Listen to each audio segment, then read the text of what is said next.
Good afternoon, ladies and gentlemen, and a very warm welcome. I am Jing Yang. I'm the Asia Bureau Chief of Tech News Publication, The Information, and also a correspondent governor on the board of the FCC. Thank you so much for coming today. I am very delighted to see we have a full house, especially for those of you who signed up in September and then still showed up today. Thank you very much. I think, when we had to, in September we had to reschedule because we had, very luckily, the strongest typhoon in Hong Kong in several years. So I think what this room today tells us that our enthusiasm and fear for AI can literally not be blown away. So Karen was, amazing reporter, colleague, and friend. She started covering AI in 2018, and then became the first reporter to profile OpenAI back in 2019 when, much of the world didn't know what this company is. And then she has written for publications like the MIT Technology Review, the Wall Street Journal, and the Atlantic. And earlier this year, Karen was honored on the Time 100 AI list, being recognized as one of the most influential people in AI in 2025. In honoring Karen and her influence, Time magazine wrote, "Plenty of ink has been spilled on OpenAI, but Empire of AI instantly struck a cultural nerve. With Empire of AI, how is fundamentally shaping many people's perceptions and understanding of the company at the center of the AI revolution." Ladies and gentlemen, Karen Hao. Thank you all so much for having me.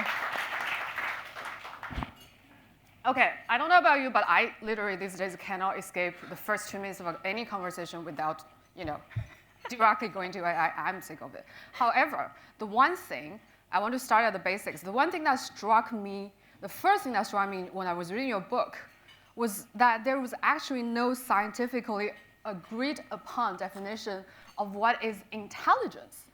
Yeah. And therefore, artificial intelligence can only be measured against human-level intelligence. And that then became a problem, and we're already facing that problem. So can you unpack that for us a little bit?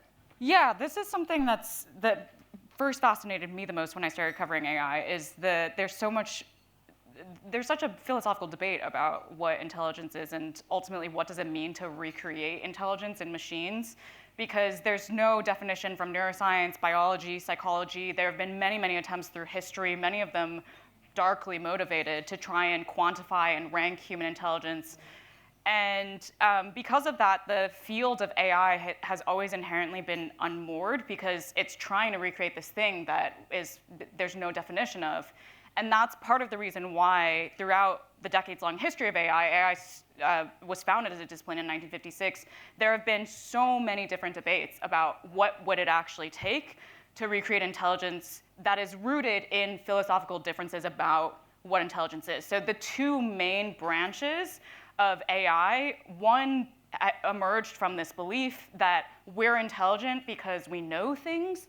The other branch emerged from this belief that we're intelligent because we learn things, and machine learning or deep learning is now the thing that dominates all of our imaginations today of AI. But the problem with the fact that there is no consensus is exactly what you point out, that essentially the way now that AI developers measure progress is based on human capabilities. So the fact that we can see means that they want AI systems to see. The fact that we can write means they're trying to get AI systems to write.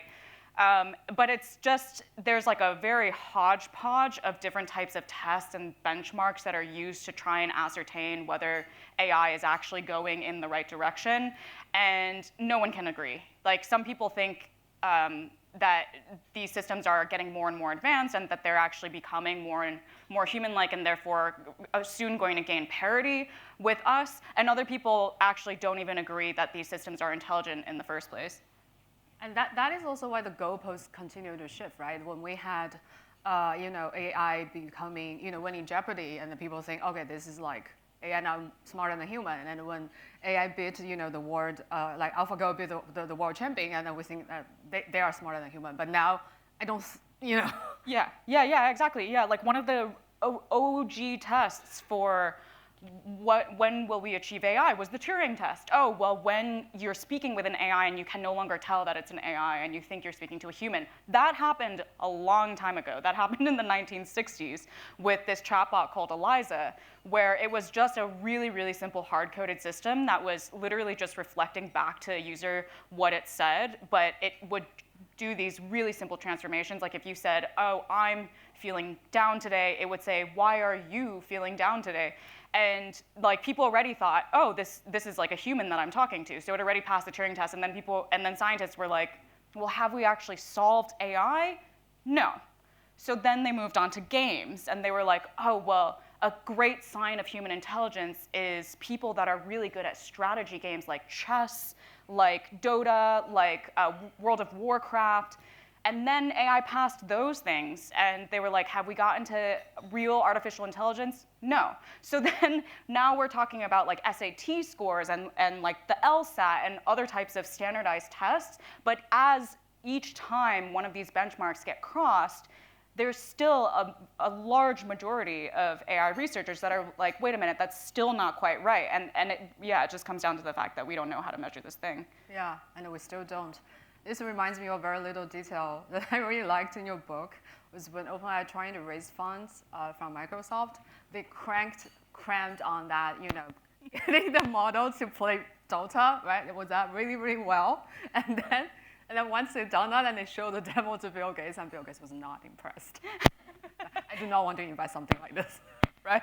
Yeah. So yeah, one of the major players in OpenAI's early history was Bill Gates, because he had a lot of sway at Microsoft, even though he officially wasn't, had an official position at the company anymore. And OpenAI was really trying to court Microsoft to become a major backer, so that they could have lots of data centers to train their models.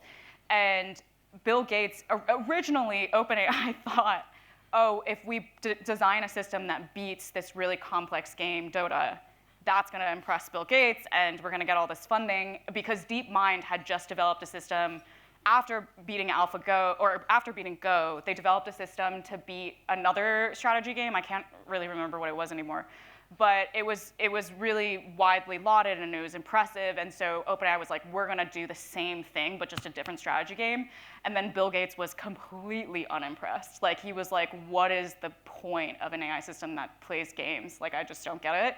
And he said, like, a toss-out remark during the meeting, I'm not going to pay attention until this model can do scientific reasoning. And I'm going to determine that it can do scientific reasoning when it gets a 5 on the AP biology exam. So then OpenAI went back and immediately started training their model on AP biology. Like they contacted Sal Khan, the CEO of Khan Academy, and were like, give us all of your AP biology questions. And then they were just cranking on this model, designed like a web interface perfectly for AP biology, so that they would have this pristine demo to present Bill Gates. 2 months later, they contact Bill Gates again, and they say, we have solved your problem of scientific reasoning. Bill Gates uses their interface to ask them AP biology questions. The model gets a 5, and then immediately he unlocks $10 billion of investment for OpenAI. And speaking of investments and funding, I'm going to actually speak to this, switch to a financial question. So OpenAI became the world's most valuable startup after a funding round in October that valued the company at $500 billion. So for those of you who may remember, in October 2018, Ant Financial, the parent company of Alipay, this very popular Chinese payment app, became the world's most valuable startup with a $150 billion valuation. And in 2021, Ant was dethroned by ByteDance, the parent of TikTok, and with a valuation of $360 billion. However, I want to point out that both companies were super profitable when they achieved that status and continue to be so till today. However, okay, here's more numbers, if you'll indulge me. In the case of OpenAI, it continues to wrap up heavy losses, and there's no end in sight. my colleagues at The Information reported exclusively that in the first half of this year, OpenAI generated $4.3 billion in revenue, okay, not bad, but burned through $2.5 billion in cash, I'm a little worried, and recorded a net loss of $13.5 billion. This is largely due to this very extremely high cost for computing power. So can you tell us why is it so expensive to train AI system? Is it supposed to be that expensive? Is that the only way to do it? Great question. The answer is there's no reason why it should be this expensive. It's not the only way to do it. And this is one of the most mystifying things about OpenAI is that OpenAI specifically decided early on in its history that they would advance AI capabilities through a scaling approach, taking existing AI techniques, pouring ever more data and ever more computational resources into those existing techniques. The specific technique that they plucked out of the field was the transformer neural network. It's this software architecture that was designed by Google. And the reason why they actually picked it was because of its scalability. You can continue to pour more and more and more data into it with no end in sight. That's not actually, like this, at the time, it's hard to explain today because now today, like so much of the discourse just assumes that this is the only approach to AI development. At the time when OpenAI decided to do this, this was widely scoffed at within the AI research community because it was considered the most intellectually lazy approach to advance AI. There are plenty of other ways to advance algorithmic techniques, to redesign the neural network, to fundamentally think of new software architectures beyond the neural network that researchers have been exploring for decades. And there was like such a wide array of different approaches, and it was generally assumed that the techniques that we have today are not going to be sufficient, and you can't just scale your way out of the problem. But OpenAI took that bet. And then it seemed on the surface that it succeeded because there are some remarkable things that their models have been able to do with this approach. But the problem is that it's hard to know like the counterfactual. Like even as there have been remarkable things that have come out of the scaling approach, who's to say there aren't other approaches that could have gotten us very remarkable things without this kind of costly endeavor? And that's basically what DeepSeek proved earlier this year, where they were able to get the same capabilities with significantly less data and significantly less computational resources, and that was part of the reason why the market had like a really crazy few days. But what's been really weird is that even as more and more open source models have demonstrated that they can achieve the same capabilities with significantly less resources, OpenAI has somehow continued to be able to persuade investors and the market that scaling is the way to go. And I could not tell you why, other than to say that I think Sam Altman in particular is his singular talent is persuasion, storytelling, and therefore fundraising and recruiting talent. And he has somehow been able to, at least for the most important like holders of the purse strings, been able to persuade them that he needs trillions of more dollars to continue on this path towards a theoretical artificial general intelligence. It just seems like a lot of sort of things have to happen coincidentally for this to happen, right? So because one thing that was also very interesting was that in your book review, that actually they did not care about ChatGPT. Mm-hmm. They thought that it's just a chatbot interface, and then based on the model that they had already released a few months ago, right? And then somehow it became this big hit. Yeah. And then somehow, as a result, all these other paths to develop AI, like you just mentioned, were left unexplored till this day. Mm-hmm. And then now looking at the headlines and the deals that OpenAI has been making, right? It feels like the entire world and all of the world's biggest companies are being swept away by OpenAI, and then OpenAI's other competitors. It's like there is just no other way. It makes it look like there's no other way to develop AI. Yeah. And it's not just that OpenAI's approach has sucked out the oxygen for other like AI development paths. It's also sucked out most of the capital available for any kind of technology development. There was a story from San Francisco Standard earlier this year that found that in the first quarter, almost 50% of VC funds were going into just two companies, OpenAI and Anthropic. And Anthropic was a company that was founded by former OpenAI executives to do exactly the same thing as OpenAI, but from in their conception of things, in a morally superior way.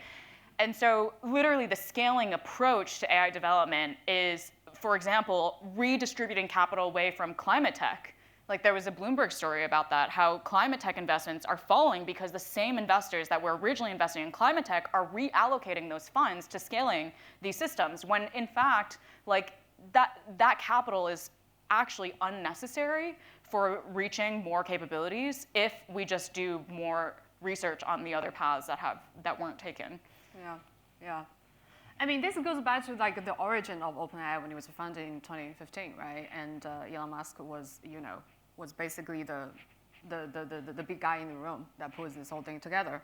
I mean, it was created as a nonprofit with that very idealistic vision that given artificial intelligence achieving human-level intelligence is inevitable. The OpenAI itself should be the gatekeeper of that technology, so it won't be exploited by bad actors, or want to wreak havoc on society, to wage wars or create bioweapons or whatever. So that OpenAI set out to be the first to make the technological breakthrough, but only doing so out of altruism. Yet the company then quickly found itself not possible to actually hire top talents to work on this technology, not able to actually get to the computing and the other resources needed because it didn't have any money. Mm-hmm. So that's when 2019 that it found. It created the for-profit arm, which, by the way, is a milestone event that led to the fallout between Sam Altman and Elon Musk, who is, suing the company and Sam Altman. But this got me thinking, right? Is it possible to develop AI and honestly any types of tech innovation, for that matter, without being wrapped up in commercial competition and financial pressure? Yeah, this is like the paradox? This is the perennial. Yeah, so before I became a journalist, I have a technical background. I studied engineering in college, and then I worked in Silicon Valley. And like even then, that was the thing that I wrestled with, because when I was working at a startup, it was very mission driven, and then it failed because it was too mission driven and not profit driven enough. And that was actually one of the reasons why I was originally drawn to OpenAI back in 2019, because they sold themselves as a solution to this perennial problem that you need capital to advance innovation. And yet, how do you then make sure that the innovation ultimately goes the way of the public interest rather than the corporate interest? And that's why they had that weird structure with the nonprofit and the for-profit nested inside. My thinking now is that first of all, like OpenAI was trying to get away with a kind of clever solution to maintain self-governance. Like they were trying to convince people that there does not need to be any external regulation or legislation for holding these companies accountable, that through these bespoke corporate structures, they can hold themselves accountable. And my thinking now is it is possible to balance innovation capital with like public interest, but you do need external legislative frameworks to hold the companies accountable in that way. And we've figured out how to do that with a lot of other industries. Like we've figured out how to do that with like pharmaceuticals and with healthcare. Of course, the incentives aren't always perfect, and that's when we then need to figure out new laws or new types of regulation to pass. But yeah, I think Silicon Valley has been very successful over the last decade plus of convincing people that if you regulate them at all, that somehow all of their innovative foundation, or the foundation upon which they build their innovation, will just collapse, and there will be like no more innovations anymore. When in fact, I think there are a lot of historical examples showing that having more regulation and having more legislation can spur not only more innovation, but innovation in the public interest. So you are for regulation in terms of when it comes to AI? 100%. Okay.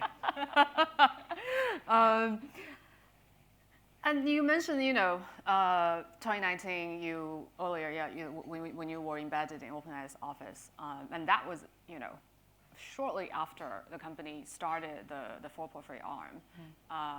Could you tell us, what were the red flags that you picked up in your time, spent in their office?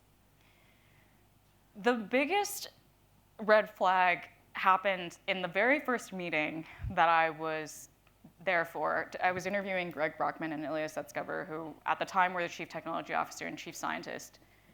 And I just asked them, why are you building AGI? And they couldn't answer the question. And I was like, that's bad news. And then I was like, okay, well, let me frame it another way. Like, you are talking about all these, like one of the core parts of your origin story is that you need to build AGI before the bad actors build AGI. And I was like, so what happens if the bad actors build AGI? Like, what is the bad scenario? And then Greg Brockman kind of like sat there and thought for a minute, and he was like, I don't think deep fakes are very good. And I was like, yet again, this is such a shallow answer. And this was already 4 years into their founding as an organization. So I was just like baffled by the fact that they had already accrued what I had a misconception at the time. I thought they had already accrued $2 billion of funding because they initially announced their founding with $1 billion from Musk and from other backers, and then they announced a $1 billion from Microsoft, like right before I arrived at the office. And it turned out, after reporting on the book, that I realized that it was because Musk had pulled the money away. So the Microsoft billion was to replace the original billion. But anyway, I was like, you've already accrued an extraordinary amount of funding. To do what exactly? And that was when I realized that whereas OpenAI was trying to create this public narrative that they were different from Silicon Valley, they were a nonprofit, they were mission-driven, they were being thoughtful and careful about taking a different path than the previous generation of tech companies, that they were actually exactly the same. Like this is like the classic problem in Silicon Valley, is that a bunch of funders who just have some star power within the valley and have the right connections, get a boatload of cash to do something that they haven't actually thought through that is going to have profound consequences on the rest of society. So that was the first moment that I became like more skeptical and started digging deeper in my reporting. You mentioned DeepSeek earlier. Don't think I'm gonna, do this talk without actually talking about DeepSeek. But I mean, this whole year for me as a journalist is just so strange. DeepSeek just became this global sensation, right? And then after that, it sparked basically what I call an open source AI revolution out of China. And you have all these companies from Alibaba, Baidu, to smaller ones, all rushing to offer their own open source models. And then that makes China now the indisputable open source leader in the world. That even got Eric Schmidt, I think, recently like doing a little bit soul searching on why Americans are not doing this, right? But however, in your book review, that OpenAI decided pretty early on that you want open source its models. And the reason for that is because if you reviewed, how how the sausage is made, then it risks being again exploited by bad actors, and terrible things, more terrible than deepfakes will happen. So can you tell us, what is the difference between open source and closed source, and why does that difference matter? Yeah, one of the things. Before I get to that part of the question, one of the things that is really fascinating about OpenAI and how it continues to logic itself into like a more and more closed orientation is because of there's sort of like two factors at play. One is ideological. There are people within the organization that genuinely believe this narrative that they've professed since the beginning that somehow building these powerful technologies and putting them in the hands of bad actors is going to have a catastrophic effect on humanity. And when they say catastrophic, they mean like most humans or all humans die. And this was something that I didn't really understand until I started reporting the book, that people genuinely believe this. Like, I was speaking with people whose voices were quivering from the anxiety of thinking about all of their loved ones potentially ceasing to exist in a couple of years because of AI and because of their role in developing this technology. But the other thing is, like, for people who don't believe in this, this is a very convenient narrative to leverage, because you can develop an extremely secretive organization around IP that ultimately has no moat. So there was this phrase that OpenAI had, our secrets can be written on a grain of rice. And what they meant was the single word scale. And they knew, like, the people who didn't believe this like catastrophic narrative, they knew that there's no moat to scale. There's no innovation that OpenAI has actually engaged in.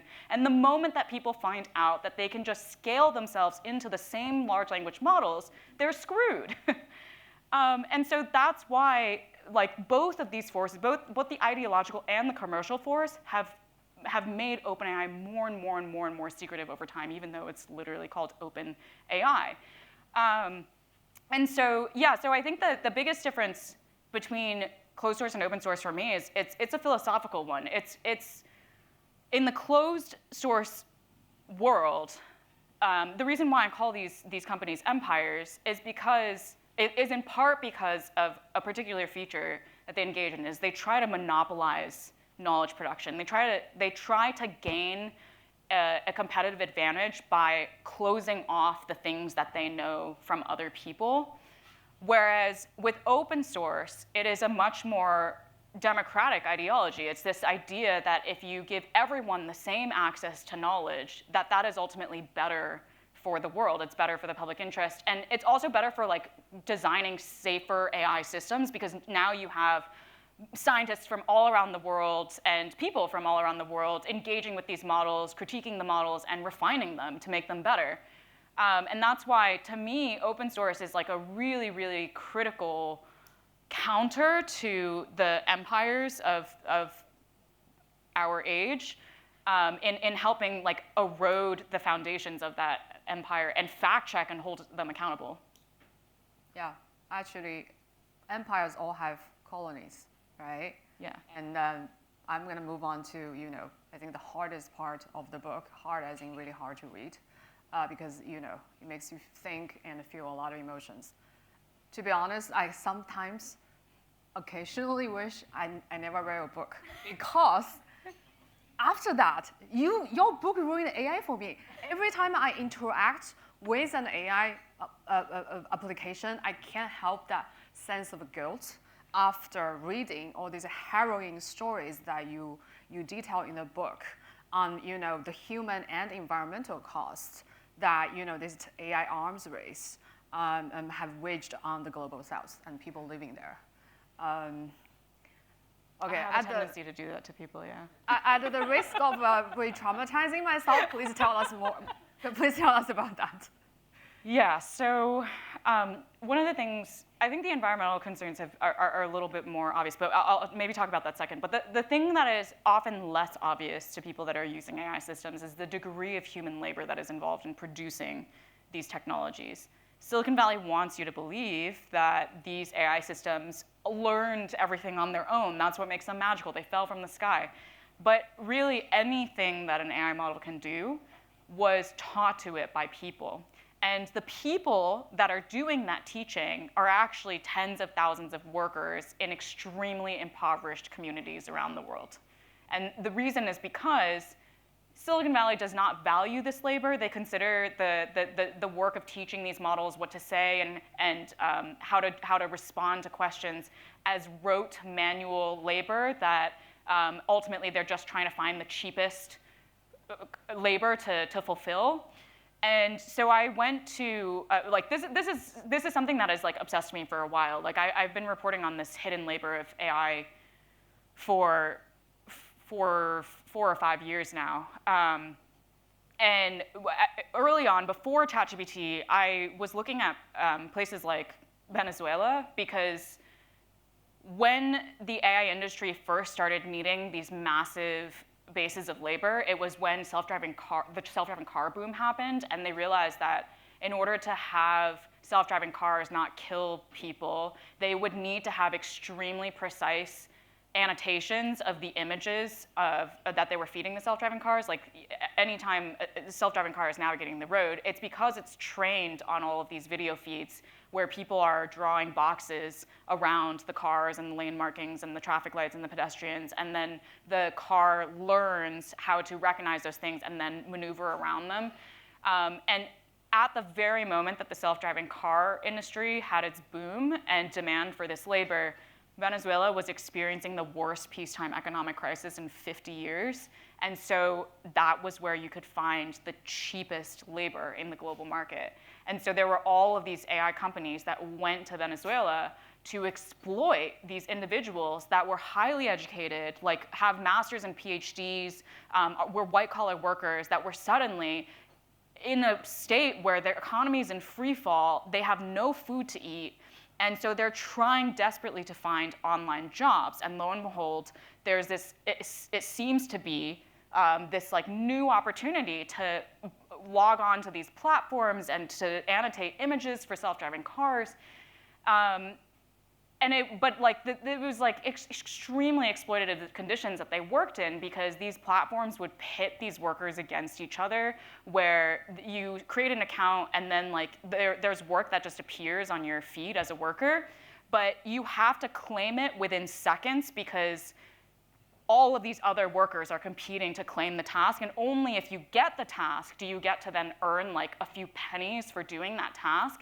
And so I interviewed this one woman who is a Venezuelan refugee in Colombia, Oscarina, who she literally, her entire world revolved around being at her computer to make sure she claimed the task when it appeared, because there was one time that she went on a walk when a really high-paying task appeared, and she sprinted back to her apartment, like wildly trying to get back to claim the task, and it disappeared, and then she didn't receive any more tasks for like weeks on end, and she then promised herself she would never go on a walk again during the weekday.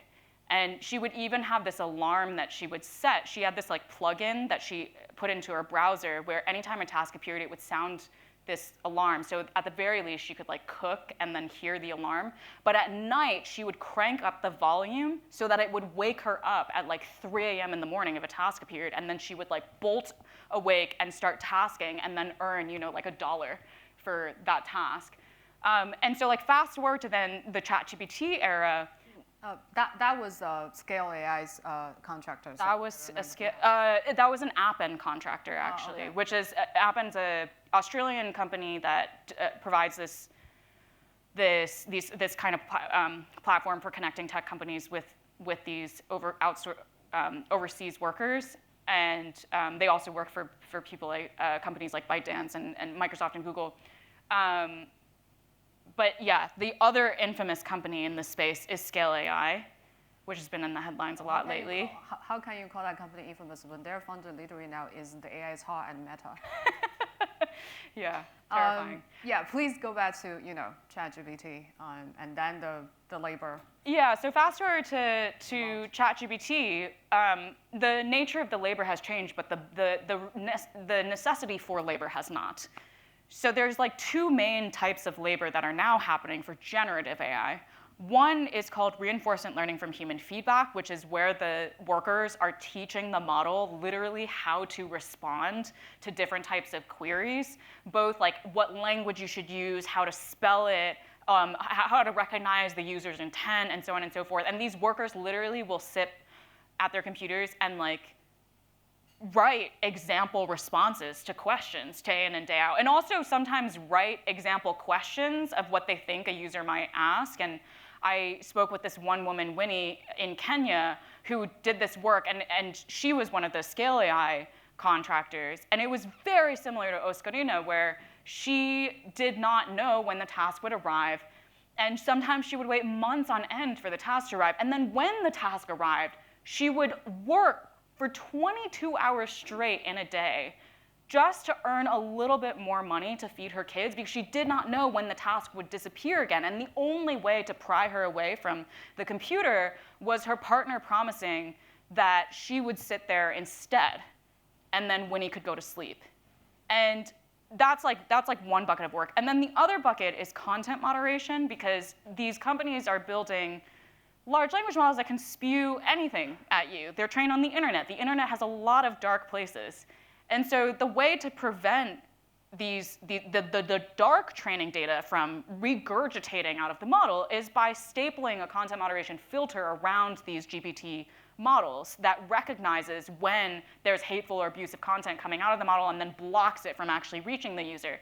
And for content moderators that are doing this work, what that means is that they are going through all of this type of bad content to categorize it into a taxonomy of bad content. And those workers, they are reading things like violent content, sexual content, like child sex abuse content for like 8 hours a day. And they are deeply psychologically traumatized.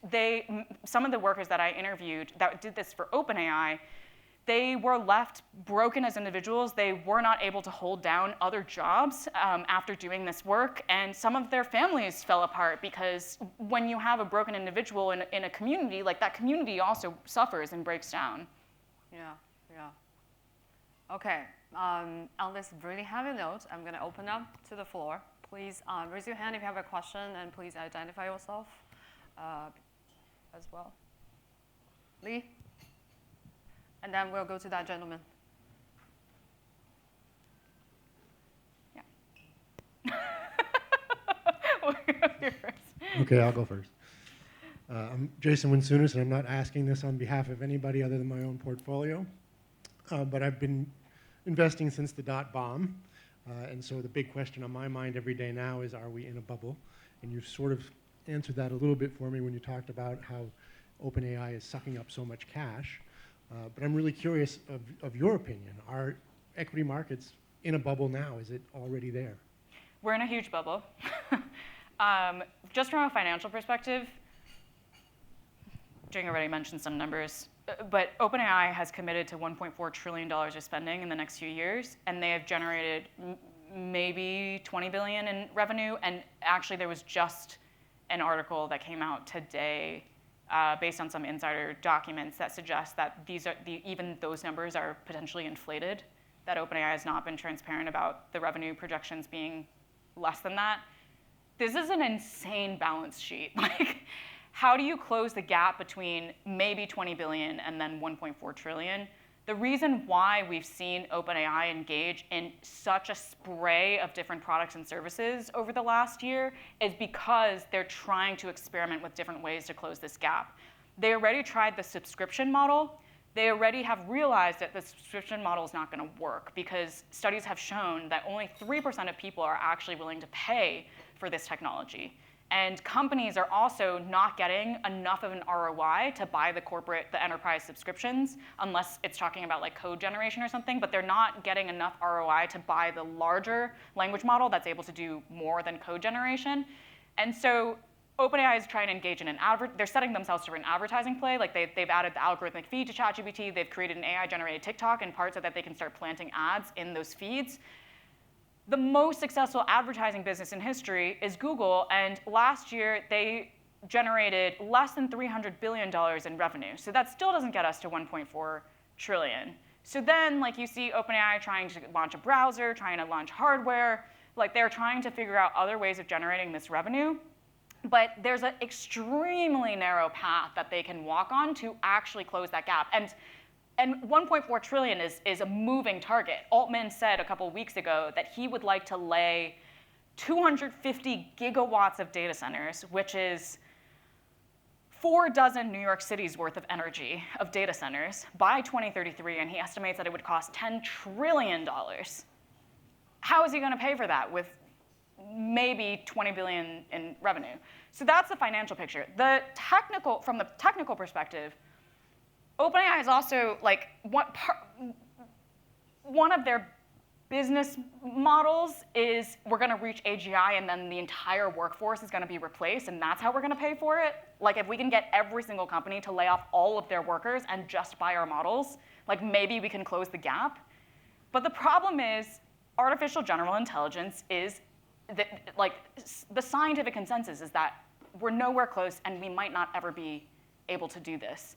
Like 75% of AI researchers surveyed this year say that they don't think we're on the path to AGI. So OpenAI is engaged in this strategy of trying to close this gap based on the idea that they can sell technology that will be able to do this range of tasks, when really their technology can do this range of tasks. That's a huge problem. And that's why, yeah, I think the bubble is huge. It is going to pop, and it could potentially be extremely ugly.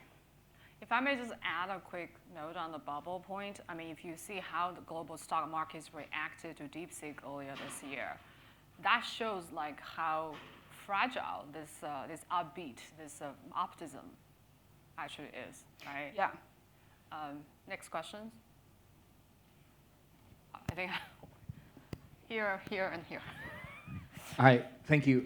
Lee Williamson, I'm a correspondent governor at the club. It's a fascinating book, and this has been a really enlightening conversation. Thank you so much, Karen and Jing. I'm going to commit a cardinal sin from the floor and ask two questions, but they're quick and they're related. So number one, you mentioned that from the founding of OpenAI, it seemed to be based on this idea that they are the good guys and everybody else is the baddies, from Google to China onwards. I can understand that 6-7 years ago. Now, in light of everything that you've been talking about these empires, things that have happened very recently, reporting linking OpenAI and ChatGPT to adolescent suicide rates, last month's so-called pivot to porn. Is this still fundamentally at the heart of OpenAI and driving them believing they are morally superior, and therefore that drives them, the sense that they are the good guys? And then related to that, you mentioned that Sam Altman's best strengths are probably his ability to influence and communicate. Related to that, some people have said, or even speculated, that Sam Altman's ultimate ambition is the presidency of the United States. Do you think that is true? And would a President Altman be more dangerous and divisive than President Trump? Thank you. I'll answer the second one first because it's faster. No, he does not aspire to be the president of the US because he thinks he has more power now. And this is like in my book, I was able to confirm that he did at one point actually entertain running for California governor, but he went so far as conducting a series of focus groups to see whether his candidacy would go well, and the focus groups came back with feedback that he just appeared too young and would not be electable. That was about the last time that he entertained politics, and sources that I spoke to said that afterwards he didn't see any point anymore because he feels like he has a way higher seat of influence from where he is today. The first question, yes, OpenAI still has an extremely strong internal narrative that they are the good guys. Part of the reason is because they engage in a lot of the ends justifies the means thinking. So many of these people still very much believe that artificial general intelligence is on the horizon and that when they reach it, it could bring utopia. So we've talked a little bit about like the people who think that it's going to destroy everyone, but there's the other camp that believes it's going to bring utopia. It's going to solve all of the problems, alleviate poverty, solve climate change, cure cancer, fix OpenAI's financial picture. And because of that, it doesn't really matter what happens along the way because it will all be worth it in the end, which is, I recently learned also a huge parallel to empires. Like this utilitarian philosophy was actually a driving force behind empire building in the past, where it was believed that if the empire continued doing well, that suggested that it was morally justified. Like if it kept growing and it kept expanding, that justified its position, and it was ultimately engaged in a civilizing mission, and that's why it didn't matter if there was also war and other horrifying things that happened along the way, because the end state of the world was better off than when it started.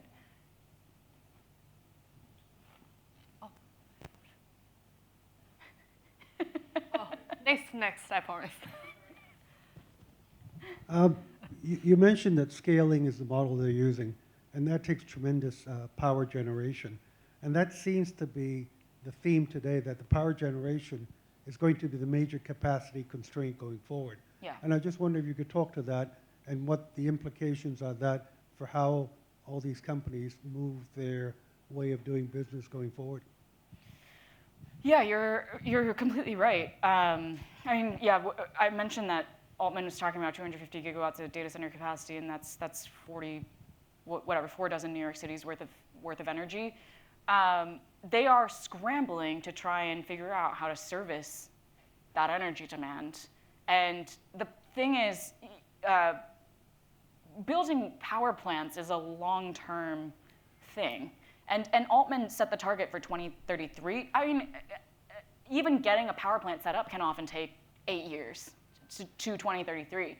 And so one of the tertiary order effects of this accelerated race and their dire demand for energy has been that the tech lobby is now trying to deregulate the nuclear power industry because they want to be able to set up nuclear power plants everywhere as quickly as possible. And like, this is like insane. Like, and they're like, yeah, there's so many, I don't know how they think that they're going to get out of like the physics of it all. Like, we literally do not have enough atoms to fulfill the request that they are trying to go after.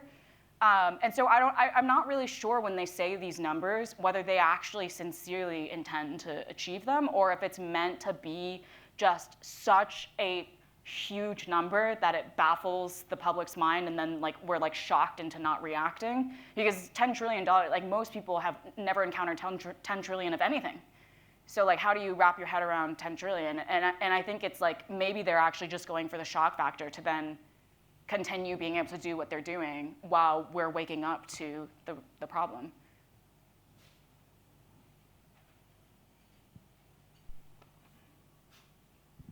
Hi, so just following up on the scaling question, given the costs of this scaling approach to AI development, I mean, surely there are financially astute and, you know, dare I say, intelligent people at OpenAI who can also do these calculations, and shouldn't they be looking at cheaper alternatives? And if they don't, then won't they get driven out of business by other competitors who do, such as DeepSeek, for example? Great question. I ask myself these questions all the time. Yeah, I mean, this goes back to the enigma of like Altman and his powerful persuasion abilities. Like, he gets people, like he has said in public talks before, we're building AGI. I don't care if it costs $5 billion, $50 billion, or like $5 trillion. This is amazing. Why should we care about the financial picture? Like, I think this is how he essentially like shortchanges the conversation to one where it's not a business decision, it's a moral imperative to continue on this quest. And like, I opened the book with 2 quotes side by side in the epigraph. The second quote is one from Sam Altman in 2013. He was writing this blog post, and he was quoting someone else saying, successful people build companies, more successful people build countries, the most successful people build religions. And it seems to me that the most successful founders in the world don't set out to build companies. They set out to build religions and then realize building a company is the easiest way to do so. Like, he is ultimately making this a religious quest that then makes it seem kind of quaint to even ask about the money. In the interest of time, I'm gonna try to do the Collect a few questions. yeah. Like let's do 3, and then please keep your questions short.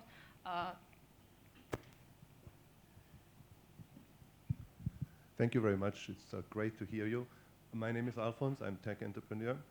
Being in Hong Kong, where the Hong Kong government has a lot of ambition with $1 billion investment and so on, and live in a corporate culture where build first and fix later. What would be your recommendation to policymakers and to the entrepreneur community in Hong Kong? based on your findings in your book?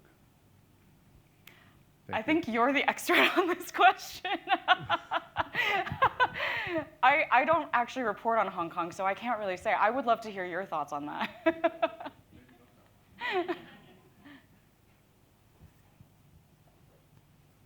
Behind the camera. Hi, I just moved here. Karen, congratulations on the book. Jing, thanks for the great questions. I wanted to ask a little bit about DeepSeek and other Chinese AI companies. You've probably seen that Alibaba, Baidu, Tencent are working on their own AI systems. How would you compare, you mentioned different, DeepSeek taking a different tack. Are there companies out there, whether it's Anthropic, other US companies, or European AI companies, who do you think are doing maybe making equal technical gains with less demands on resource? Or how do you see the fight between OpenAI and Chinese or other AI companies? Yeah, there's a pretty big open source community in the US as well. But interestingly, I don't think that they are, sorry, I realized we were supposed to collect questions and I keep answering them on the fly. It's okay. Interestingly, I don't think there are many companies that are leading, other than like Meta for a while was going for an open source play, but most of the open source community in the US has been more academia oriented, and then Hugging Face is like the main platform that is collecting all of the open source models. So from that perspective, yeah, I couldn't really point to like a specific entity that is like leading in the US on open source, but there are, the information just reported today, that there are a group of new neo labs that are trying to take an alternative approach to AI. And I think this is like, I think we're going to see more and more of this, because a lot of AI researchers understand that scaling is not the only way. And now that these scaling labs are reaching points of extreme instability, they see a real market opportunity to capitalize and to find more efficient methods, specialize more in specific industries, and capitalize on that like the green fields that's there. So yeah, so I think it's going to become, like, that's going to be probably one of the biggest trends emerging in the next year or so. And Sakana out of Japan is also one of those doing it in an alternative way, right? Okay, let's actually do the collection. Sorry. 2 questions. Sorry. Okay. Hi, I'm Kat. I'm a reporter at Forbes. So OpenAI, NVIDIA, AMD, Oracle, circular ecosystem. What are your thoughts on OpenAI potentially becoming too big to fail? Next question. Thank you for your conversation. As a semi-digital native, I think some overlooked part of AI is like how it's just ruined the internet forever, because now everything is an AI summary and AI overview, and we're actually forgetting digital skills that should be done by humans. And maybe it feeds into Kat's question, where it's making us so reliant on this technology that it almost insists upon itself. Like, all corporations now have Copilot to help you write an email. Like, I think we can all write emails. So is this part of maybe this Altman's play to just make it so that we're so reliant and so big to fail that we just have to keep using it? Just one last in this corner, and then last 3. Tony Watson, Far East Investment Management. Any idea why ChatGPT is not available in Hong Kong? Or is that a national security question you can answer? Yeah, I guess I'll answer that one first because it's the easiest one. OpenAI doesn't, they don't make their technologies available to entities, to countries or geographies that they consider to be foreign adversaries of the US. So that's why. On the too big to fail question, 100% I think OpenAI is trying to become too big to fail. They are, and they're trying to do this in multiple ways. They're trying to hitch their fortunes to all the major players within Silicon Valley, but they're also trying to become, trying to make the US government really, really dependent on OpenAI as well, in 2 ways. One, through selling their products and services to the government, so that the government would then not want OpenAI to fail.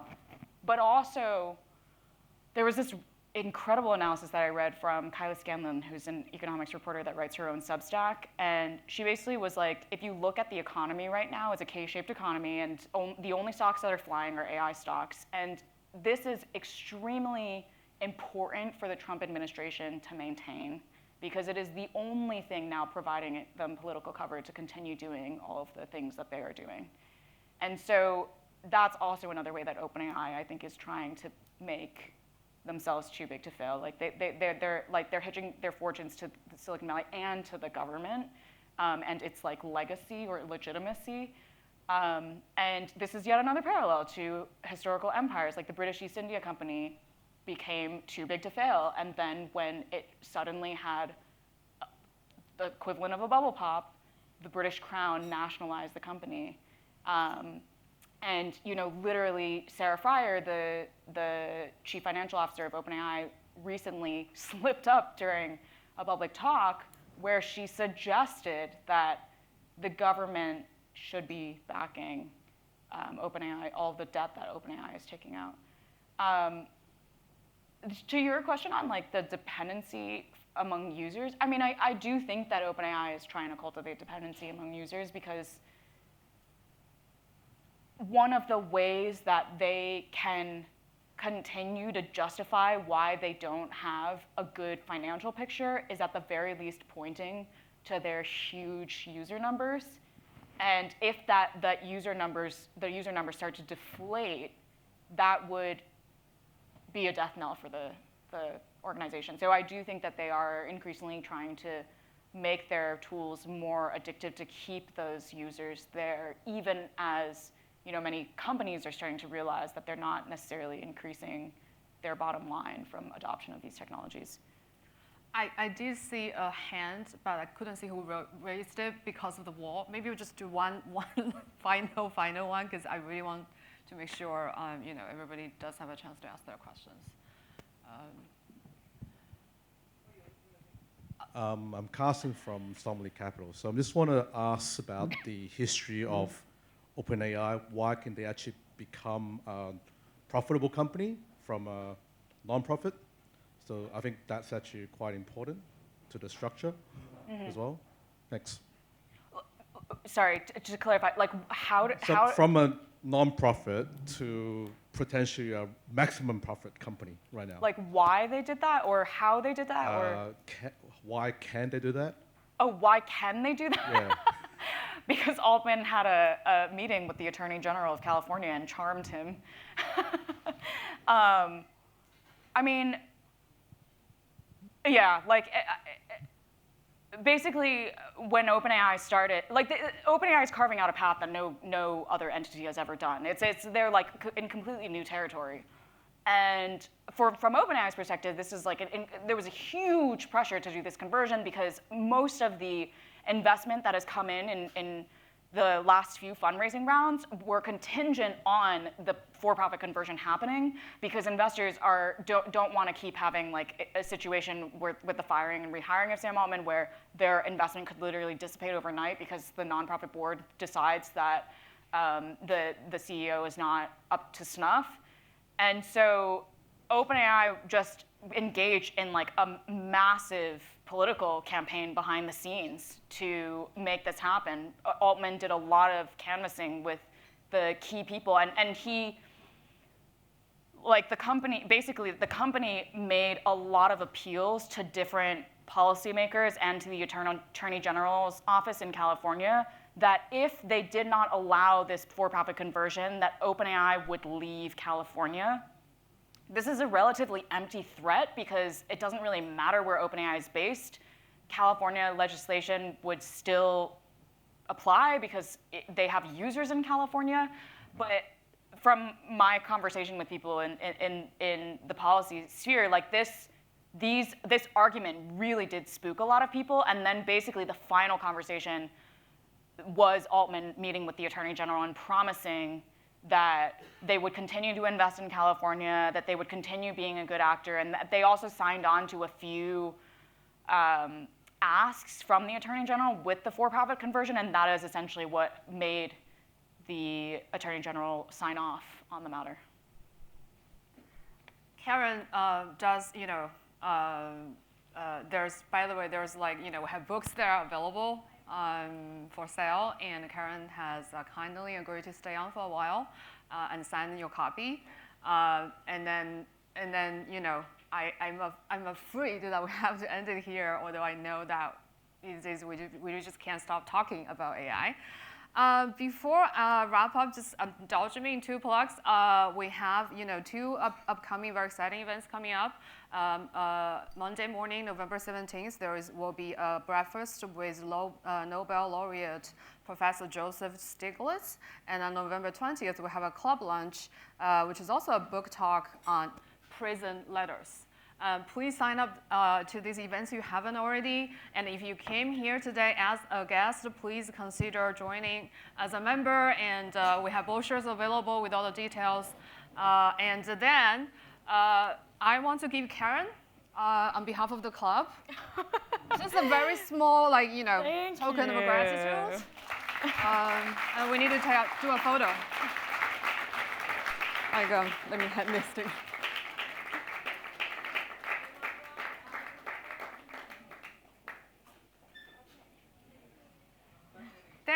Thanks everyone, and thank you all. Thank you, Karen. I will be over there to sign books. Thank you.